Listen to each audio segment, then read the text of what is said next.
నన్ను ఎందుకు ఇక్కడికి రమ్మన్నావు?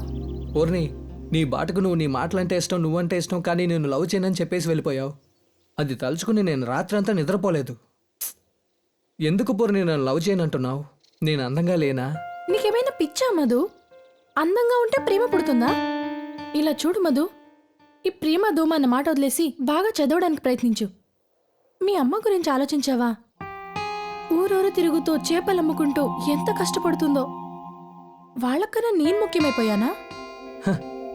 అయితే కష్టపడే కుటుంబంలో ఉన్న ఎవ్వడూ లవ్ చేయకూడదు, అంతేగా? నేనలా అనలేదు.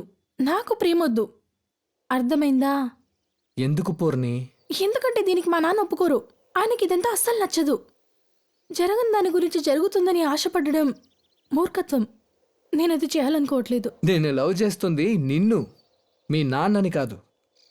ఆయనకి నచ్చకపోతే వదిలేయాలా ఏంటి? నువ్వు అస్సలు మారవు. పూర్ణి, ఊరికనే చెప్పకూడదు, కోపంలో కూడా నువ్వు నాలాగే అందంగా ఉన్నావు.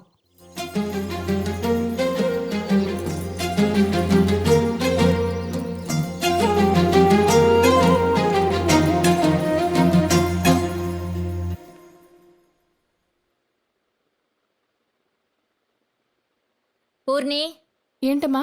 వంతు దగ్గర ఎవడో అబ్బాయితో మాట్లాడుతున్నావంటగా? ఎవరే వాడు? నాతో చదువుకునే అబ్బాయమ్మా. కాలేజ్లో చదివే అబ్బాయి అయితే కాలేజ్లో మాట్లాడొచ్చుగా, ఎందుకు రోడ్డు మీద మాట్లాడుతున్నావు? ఇక మీదట అలా చేయకు, అర్థమైందా? సరేమ్మా.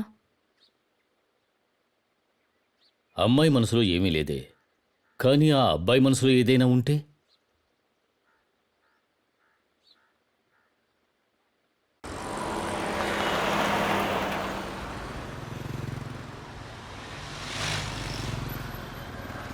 ఒకటి